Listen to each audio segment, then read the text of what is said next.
오늘 새벽에도 우리들이 가지고 나온 기도 제목과 마음의 소원들을 하나님께 아뢰 때 하나님께서 이 시간에도 하늘의 문을 열어주시고 우리 기도와 소원과 간구에 응답해 주시기를 예수님의 이름으로 축원드립니다. 출애굽기는 모세의 두 번째 책이에요. 히브리어는 쉐모르라는 뜻을 가지고 있습니다. 쉐모르라는 뜻은 이름들이라고 해석을 하는데 이것이 헬라어로 번역이 되면서 에스호도스, 탈출이라고 번역이 됩니다. 그래서 영어 성경에도 엑소도스라고 그대로 책 제목을 붙이게 됩니다. 말 그대로 이스라엘 백성들의 애굽의 탈출기가 바로 출애굽기입니다. 그 시작은 1장에서 시작이 되는데 요셉을 알지 못하는 애굽의 왕이 이스라엘을 통치하면서 이들을 노예로 부립니다. 그리고 이스라엘 백성을 노예로 부림에도 불구하고 그들이 강성해지니까 바로가 들어와서 태어나는 남자아이들을 다 죽이라고 그럽니다. 근데 남자아이를 하수에 던지고 여자는 살리라고 하는데 하나님을 두려워하는 십부라와 부하가 이 산파들이 왕의 명을 어기고 생명을 걸고 남자 아이들을 살려줍니다. 그래서 살린 아이를 나일강의 이 갈대 상자에 올려서 떠내려 보내는데 바로의 딸이 나왔다가 이 아이를 건지게 됩니다. 이 아이가 누군가 바로 모세입니다. 그렇게 시작된 출애굽기는 크게 세 부분으로 나눌 수가 있어요. 먼저는 구원의 역사로 나눕니다. 1장부터 18장까지 구원의 역사를 다뤄요. 그래서 하나님께서 이스라엘 백성을 어떻게 인도하셨는지 10가지 재앙과 홍해, 구름, 기둥, 불기둥, 메추라기와 만나 그리고 반석에서 물을 내시는 그 구원의 역사가 19장까지 담겨 있어요. 20장부터 24장까지는 율법에 대한 내용입니다.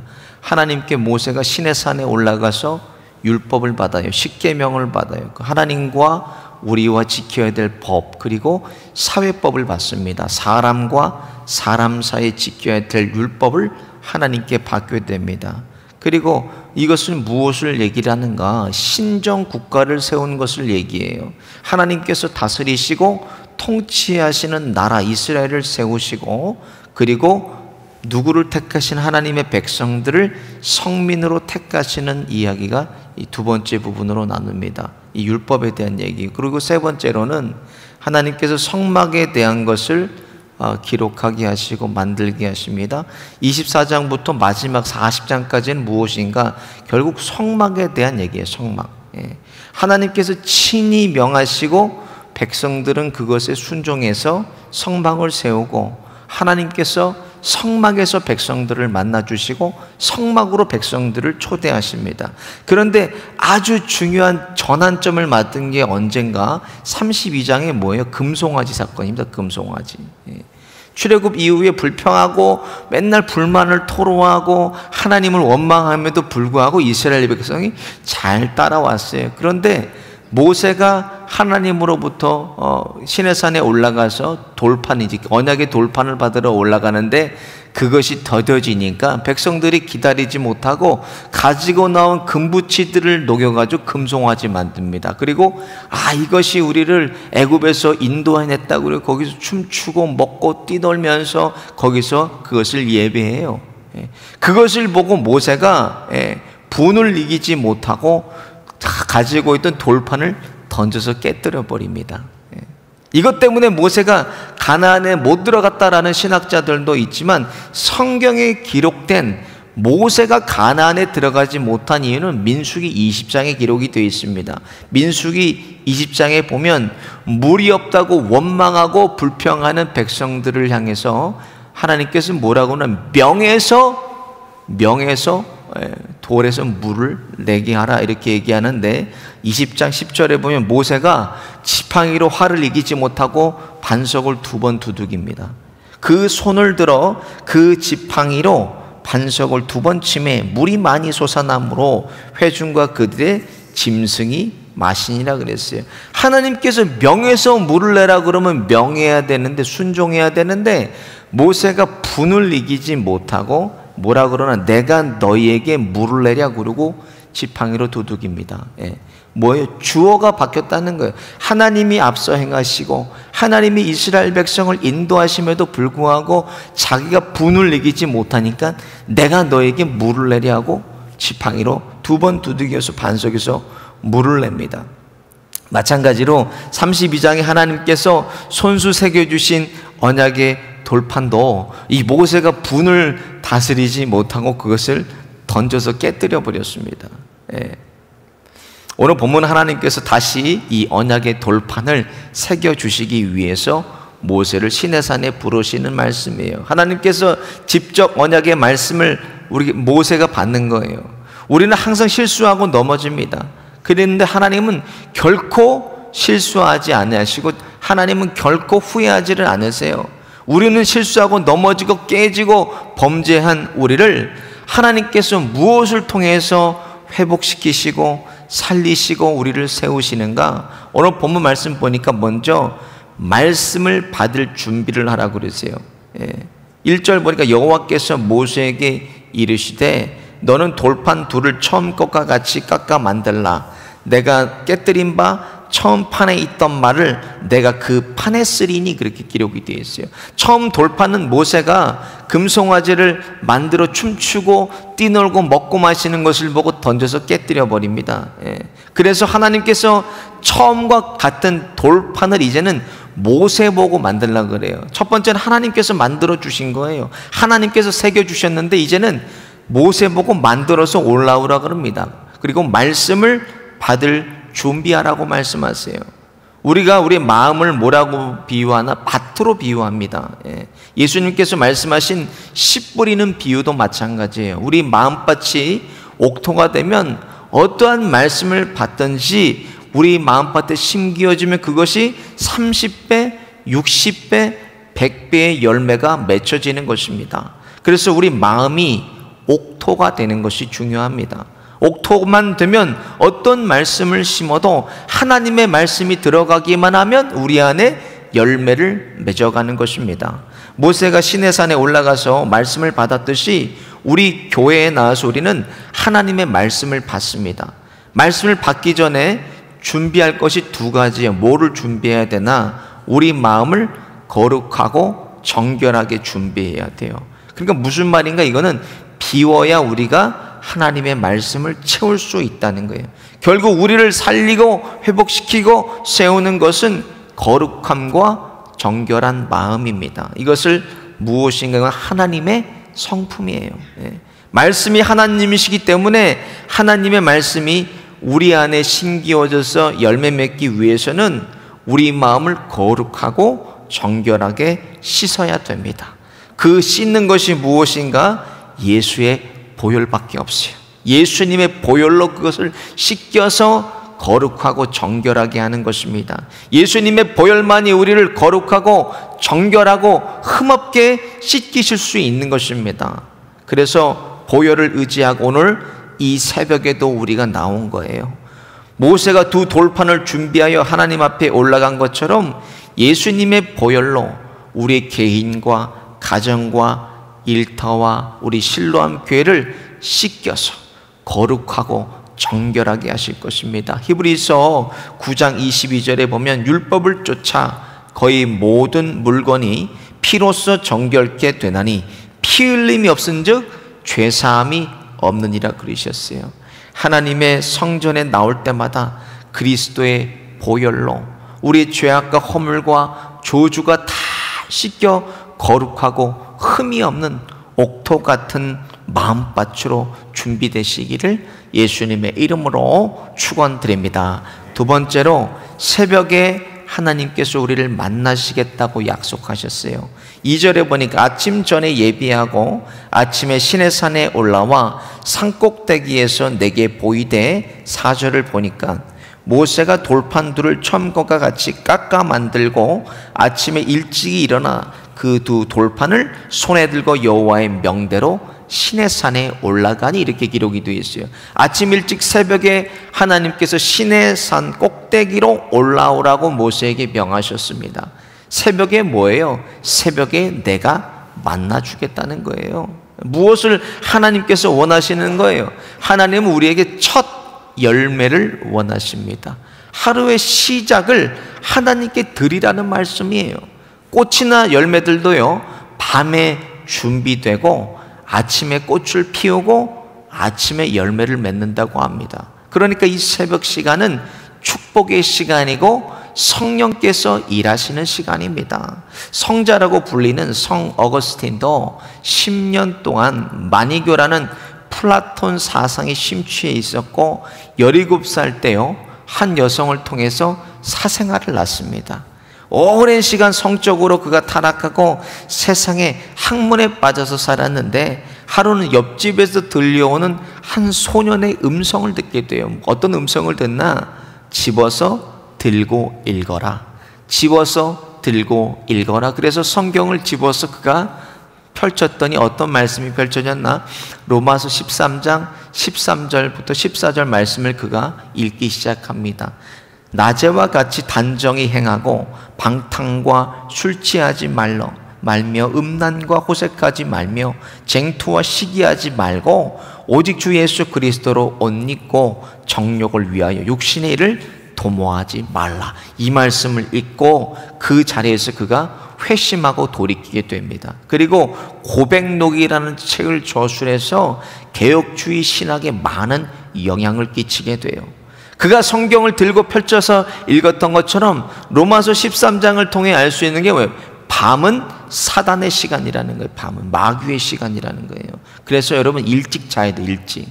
아이들도요 일찍 재우셔야 돼요. 아이들 안 자고 밤에 뭐합니까? 컴퓨터하고 게임하고 전화하고 TV 보고 일찍 자게 해야 돼요. 밤은 마귀의 시간이에요. 새벽은 뭐예요? 새벽은 성령께서 일하시는 시간입니다. 그래서 하나님께서도 시편 46편 5절에 새벽에 하나님이 나를 도우시리라 그랬어요. 새벽에 하나님께서 우리를 만나 주시겠다는 거예요. 새벽 기도의 능력이 무엇입니까? 새벽 기도는 하루를 시작하는 첫 시간이고 새벽 기도를 통해서 매일매일 하루하루 하나님께 일상에 대한 하나님의 계획에 대한 것을 수정받고 인도받고 응답받는 시간입니다. 그래서 예수님도 마가복음 1장 35절에 보면 새벽 오이렴 미명에 예수께서 일어나 한적한 곳으로 가사 거기서 기도하시더니 이렇게 기록이 되어 있어요. 낮과 밤의 기도보다 오히려 예수님은 뭐예요? 오히려 새벽 시간을 택하셔서 하나님께 기도하셨다는 거예요. 세계 교회 사이에는 없고 한국 교회만 있는 것을 꼽으라. 그럼 뭘 꼽을 수 있나? 우리가 새벽 기도를 꼽을 수가 있습니다. 목사들에게도요 가장 어려운 거 꼽으라 그러면 다른 거 아닙니다. 새벽 기도가 어려워요. 새벽 기도가 어려움에도 불구하고 새벽 기도에 몸부림치고 생명을 들여서 우리가 나오는 것은 새벽 기도의 능력을 우리가 알기 때문입니다.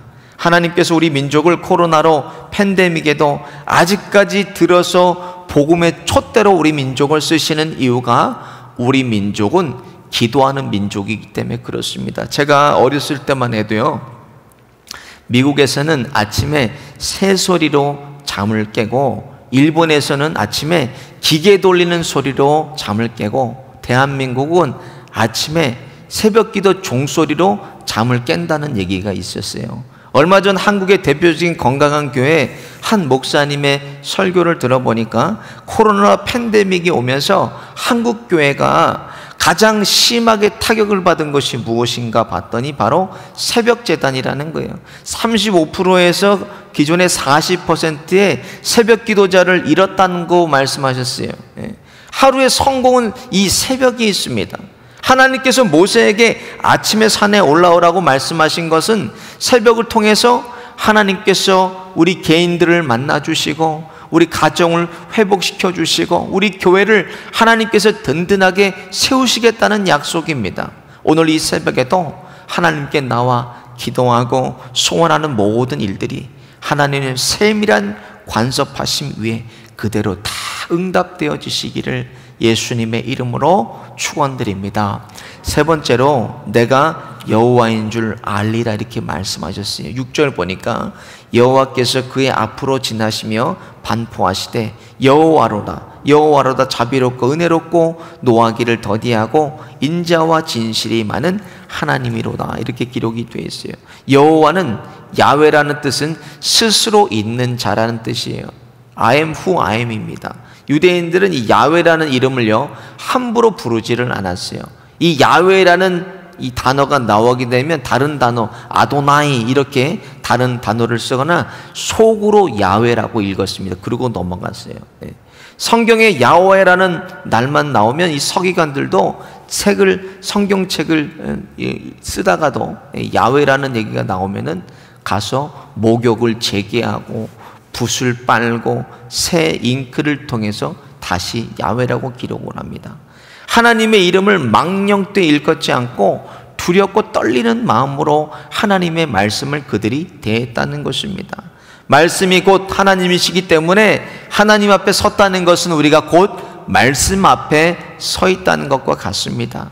그 말씀이신 하나님은 오늘 본문에 스스로 이렇게 알리셨어요. 6절과 7절을 보니까 여호와께서 그의 앞으로 지나시며 반포하시되 여호와로라 여호와로라 자비롭고 은혜롭고 노하기를 더디하고 인자와 진실이 많은 하나님이로다. 인자를 천대까지 베풀며 악과 과실과 죄를 용서하나 형벌받을 자는 결단코 면제하지 않고 아비의 악을 자여손 3, 4대까지 보응하리라 그랬어요. 마찬가지입니다. 교회가 이 땅을 살아가면서 어떻게 교회와 성도들을 통치해야 되는가? 먼저는 사랑이라 그러셨어요. 그리스도께서 우리를 사랑하신 것처럼 사랑하고 용서가 먼저입니다. 근데요, 언제까지 사랑하고 용서해야 되나? 예수님께서는 마태복음 18장 22절에 보면 70번씩 7번이라도 용서하라 그러셨어요. 여러분 70번씩 7번을 얘기하는데 성경에서 7이라는 숫자는 완전한 숫자입니다. 이건 uncountable이에요. 무한대를 얘기합니다. 무한대의 숫자를 얘기해요. 그래서 무한대로 용서하라는 말. 그리고 용서만 하는 것이 아니라 반드시 뭐가 따라야 되는? 공의가 따라야 되는 거예요. 공의. 하나님은 사랑하시되 끝까지 사랑하고 용서하라고 하시지만 마찬가지로 공의 가운데 심판하라 그러시는 거예요. 7절 보면 공의에 대해서는 너무나 무섭게 말씀해. 형벌받을 자는 결단코 면제하지 않고 아비의 악을 자야손 3, 4대까지 보응하래. 여러분 이게 얼마나 무서운 말씀입니까? 하나님의 공의에 대한 심판은요 아비의 악을 3, 4대까지 갚는다고 그랬어요. 근데요 출애굽기 20장에도 말씀하시지만 3, 4대까지 이른 걸 전 성경에 본 적이 없습니다.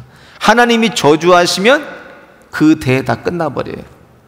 3, 4대까지 가지를 않습니다. 교회의 통치 원리도 마찬가지. 사랑만 하고 물론 하나님께서 먼저 사랑하라고 말씀하셨지만 통치 원리 중에 하나가 공의입니다. 공의로 치리하고 심판하라는 거예요. 교회의 거룩함과 정결함을 유지하기 하기 위해서 그렇게 하라고 말씀하신 거예요.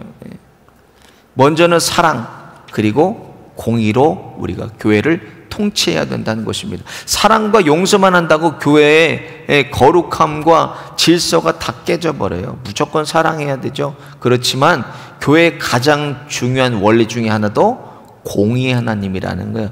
통치하고 다스리는 원리 중에 하나가 치리하고 심판하는 겁니다. 그래서 인생을요 우리가 함부로 살면 안 돼요. 누가 인생을 여러분 함부로 삽니까? 갈라디아서 6장 7절에 이렇게 기록되어 있습니다. 스스로 속이지 말라. 하나님을 만홀히 여김받지 아니하시나니 사람이 무엇으로 심든지 그대로 거두리라 그랬어요. 오늘도 하나님은 사랑과 공의를 통해서 하나님 되심을 우리로 알게 하시고 또 넘어지고 우리가 실수하고 범죄해도 우리들은 하나님의 사랑과 공의로 하나님의 자녀답게 우리를 일으키시고 회복시켜 주시고 굳건하게 세워 가실 것입니다. 그 하나님을 오늘도 앞세우시고 믿음으로 전진하는 저와 여러분 되시기를 예수님의 이름으로 축원드립니다. 오늘 말씀을 생각하시면서 함께 찬양하고 함께 기도하겠습니다.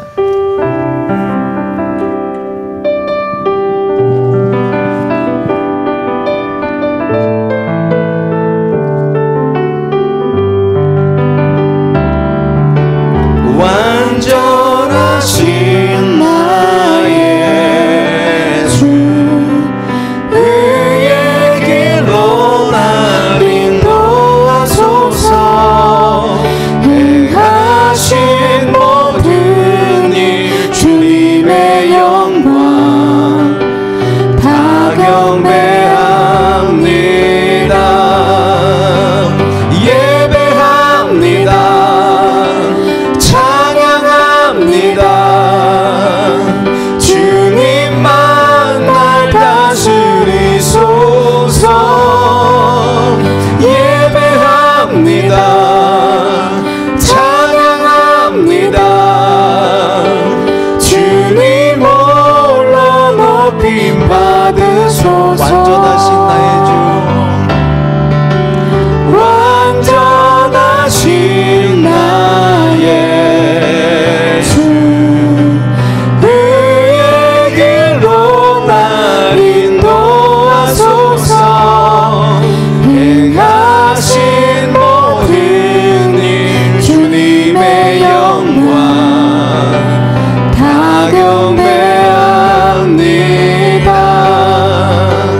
예배합니다. 찬양합니다. 주님만 날 다스리소서. 예배합니다. 찬양합니다. 주님 홀로 높임 받으소서. 예배합니다. 찬양합니다. 주님만 날 다스리소서. 예배합니다. 찬양합니다. 주님 홀로 높임 받으소서. 내가 매일 십자가 앞에 더 가까이 가오니 구세주의 흘린 보배 피로써 나를 정케 하소서.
완전하신 하나님 앞에 우리 나올 때에 나는 매일 실수하고 쓰러지고 넘어지지만 결코 실수하지 않으시고 또 우리를 지금도 세우시고 일으키시고 살리시는 하나님의 능력 앞에 하나님 우리 개인을 살려주시고 가정을 회복시켜 주시고 우리 교회를 믿음으로 굳건하게 세워 주옵소서. 우리 주여 한번 부르짖고 우리 개인과 가정과 교회를 위해서 함께 기도하겠습니다. 주여 하나님 그렇습니다.